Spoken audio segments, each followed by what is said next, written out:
This is an example of a mini training session with Sunny where we're going to work on heel, sit, come, and stay. Sunny, stay. Stay.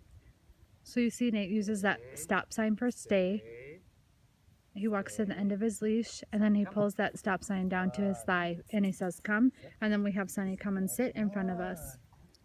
And these beginning stages of training are really all about praising him and building up his confidence.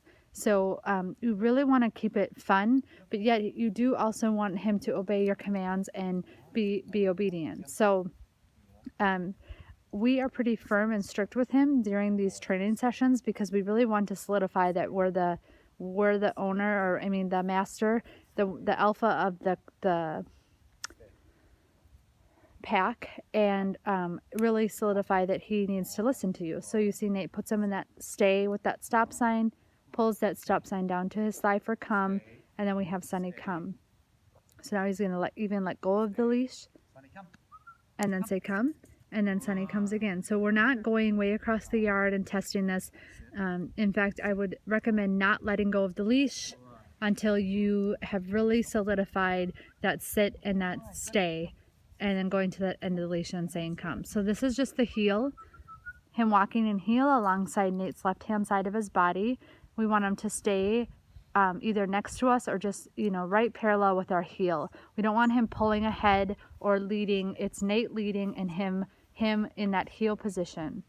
Stay. Sunny, come. Good boy. Super curious with the snow. Yeah. So sit. It's like, what is this? Sit. Go. It's really important that whenever you take Sunny out on this training collar and the leash, that it's a time for him to be in that training frame of mind. So when you're going on walks and things like that, we really want him to stay in control. So you're going to have him heeling on your left hand side always. You're going to have him walking next to you, and sometimes he kind of puts the brakes on like he doesn't want to walk, but we're just going to keep our shoulders back, keep walking forward, show him that you're the leader. So I'm just going to show you kind of what that looks like. Okay, son, come on, buddy. Come on, Sunny, heel. So you can see I'm just going to walk with my shoulders back, and I'm not really even paying attention to what he's doing, but I'm just kind of giving him those light little jerks forward when I feel him pulling backwards. The same thing would be if he would start pulling forward. I have my hand facing backwards so that I can easily pull back and keep him in check.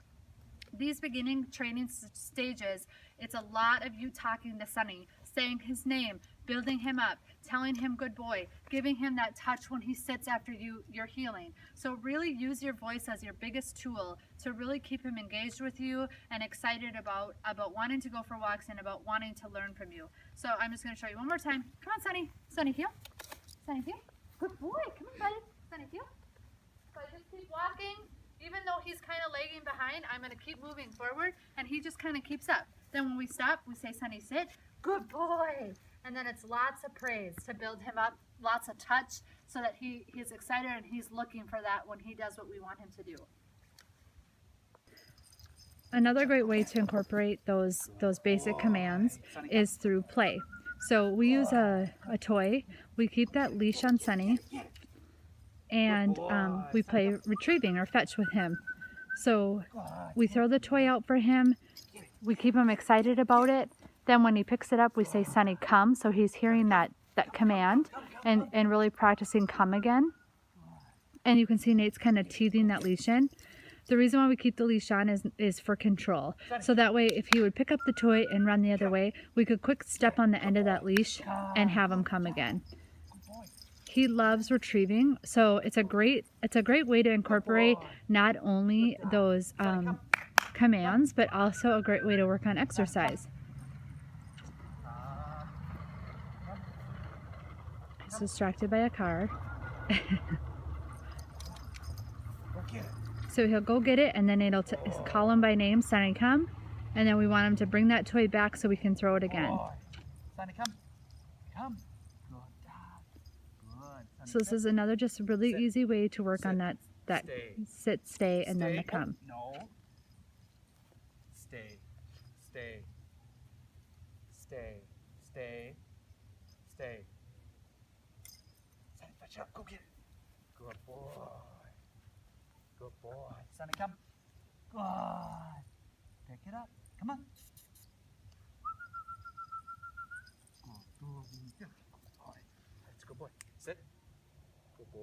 stay.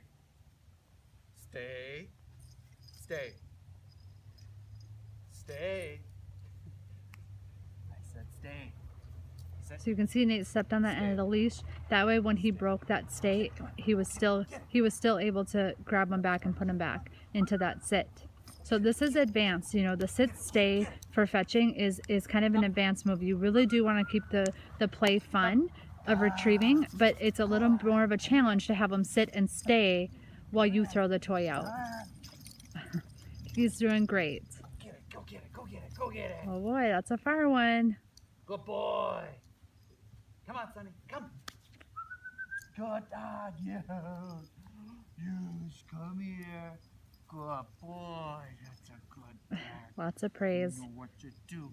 What's really important to us with our training is teaching dogs manners, and a really great way to incorporate that is when you're going in and out of doorways or in and out of gates. So I'm just going to show you what that looks like. We have Sunny just sit and then stay and then follow us through the door. That way you don't have the dog barreling out of the door in front of you and possibly tripping you or tripping someone or hurting you. So we just practice a visual for them, and it's a great way again for them to physically see that you're the leader. So I'll just show you what that looks like. Okay, Sunny, come. Super simple. When we get to the door, we don't let it open the door and let him plow through. Sunny, sit. Sit. Sit. Good boy. Stay. Stay. Stay. Good boy, Sunny. Okay, Sunny, come. Super simple, but really effective in just showing him that we, again, are leading the way and he is following us. Okay, so I just wanted to show you kind of an example of what we would call a correction, or the right way to give a correction to Sunny. What's really, really important is that Sunny knows that he is the bottom of the pack. Your family is his pack, and he has to be at the bottom of it. If he thinks he's not, you'll start seeing some behaviors like mouthing or nipping to family members who he thinks he's more dominant over. So as the mom and dad, you also want to make sure that you are paying attention to those signs, and then really giving Sunny those corrections if he would ever show any dominant behavior to one of your kids or to one of you. You would have to really put him in his place and show him that he is not in charge. So I'm going to just use Olivia here as an example to show you. Usually, like, you'll be playing on the floor, you can sit down on the floor, and Sunny might come over and be crawling on their lap, and which is all good. But right now, if there's any of your kids that can't handle pushing Sunny out of the way, you have to, here, stand up. You have to be there to really intervene and be able to really guide his behavior. So this is just Olivia petting him, and you can see I'm kind of watching it. If for some reason he would do something we didn't like let's say he would jump up, or if he would mouth Olivia's hand, or do any behavior that needed a correction, we use our voice and we get big. So when we're sitting on the floor, let me sit back down.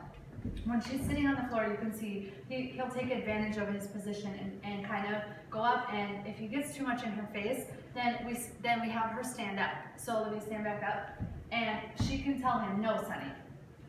Say no, Sunny. No. No, say it like a big girl. No, Sunny. No. And then I would also take Sunny and tell him, like, I would hold him on his side like this, and I'd say, no, Sunny, you be nice.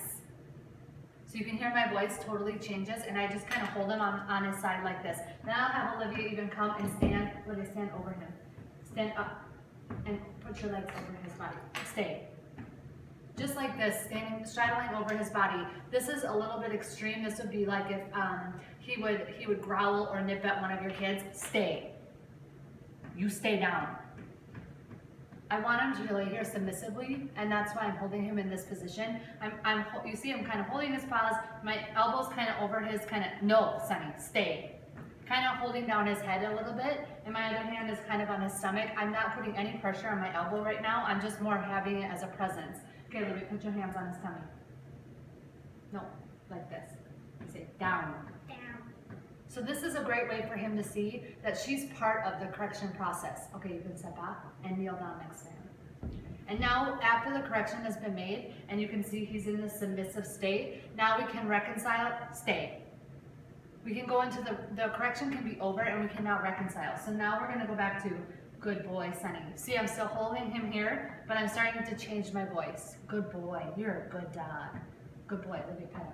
Good boy, you don't bite, you don't jump. And you can hear his tail is wagging, and now the correction has been made, and he realizes that he's back on good terms with us.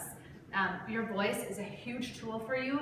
Make sure that it's not just no, Sonny, it's no, Sonny, we said no. And we clap like that even, and I use my really strong, we call it like our football voice, to really let him know when he's doing something that you don't like. Whether that's jumping on the furniture, growling, nipping, jumping, whatever it is that you don't like, you have to teach him what you don't like and what you do. And your biggest way to do that is by using your voice and reiterating what you do and don't like. By it's good boy, Sonny, that's a good boy, or no, I said no. You have to use that tool when you're training him. And make sure that right now at this stage that he's at, if you have a child who is unable to correct him or push him down physically, that you're always in the area and monitoring what's going on between Sonny and that child. He's doing really great. He's a really good boy. I think you're going to be really happy with his training if you can keep up these little tips and tricks that we've taught him.